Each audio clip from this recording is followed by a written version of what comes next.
Hari ini kamu akan belajar tentang macam mana cara menyelesaikan masalah menggunakan persamaan gerakan.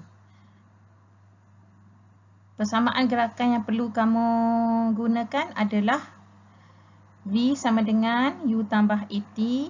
Persamaan kedua, V kuasa 2 sama dengan U kuasa 2 tambah 2AS. Dan persamaan yang ketiga, S sama dengan UT tambah setengah AT kuasa 2.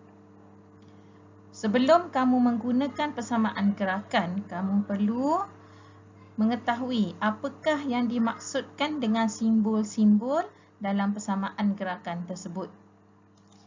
U adalah hal laju awal, V adalah hal laju akhir, A adalah pecutan, T adalah masa dan S adalah sasaran ataupun jarak.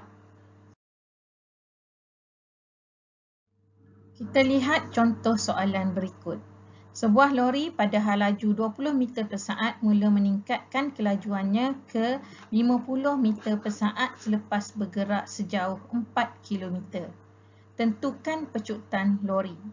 Okey, untuk menyelesaikan masalah melibatkan persamaan gerakan, saya sarankan kamu menggunakan kaedah penyelesaian masalah gerakan linear iaitu kaedah GPM. G untuk garis, P untuk pilih, M untuk masukkan nilai. Kita tengok kaedah yang pertama. Okey, garis.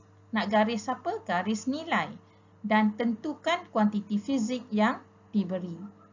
Labelkan simbol kuantiti fizik yang terlibat. Mana nilai yang diberi? 20 meter per saat, 50 meter per saat dan 4 km per saat. Okey, bila kamu dah gariskan kuantiti fizik dan ada satu lagi soalan yang diminta juga merupakan kuantiti fizik yang perlu dihitung iaitu pecutan.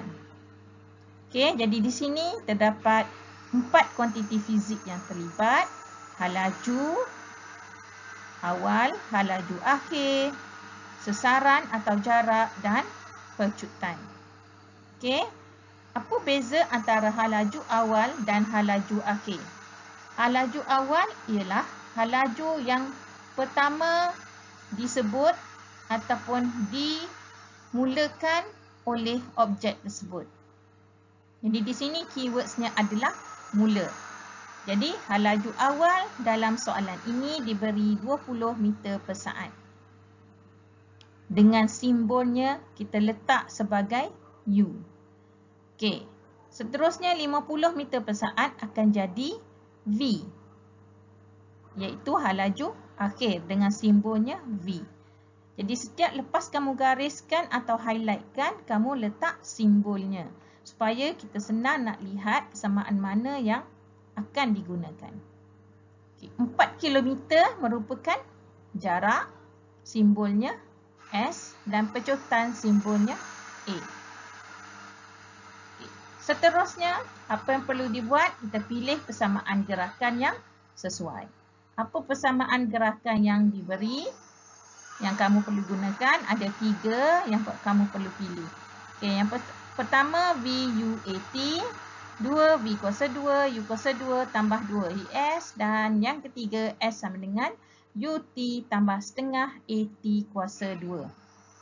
Okey, macam mana kita nak tahu persamaan gerakan mana yang perlu dipilih? Kita lihat kembali simbol-simbol yang kita telah labelkan pada soalan. Kita lihat semula pada soalan yang telah dilabelkan. Ada U, V, S, A. Okey. Persamaan yang pertama ada V, U, A, T. S tak ada, jadi kita tak boleh gunakan persamaan yang pertama. Kita lihat persamaan yang kedua. Ada V, U, S dan A. Menepati kehendak soalan. Okey, jadi kita akan gunakan yang kedua. Seterusnya M. Yang kaedah yang ketiga M. Masukkan nilai. Dah dapat rumus ataupun formula, kita masukkan nilai pada rumus. Rumus yang digunakan tadi adalah V kuasa 2 sama dengan U kuasa 2 tambah 2AS. Kita masukkan nilai V 50, U 20, A kita nak cari, maka A kita masukkan, kekalkan simbol A dan S adalah 4 km. Di mana 4 km perlu ditukar kepada unit meter. Kenapa perlu ditukar kepada unit meter? Jika kamu lihat di sini, semua simbol-simbol unit-unit yang layak dan menggunakan meter ni M, meter, meter. Jadi 2 meter, jadi yang 4 km perlu ditukar kepada meter. Jadi 4 km bersamaan dengan 4,000 meter.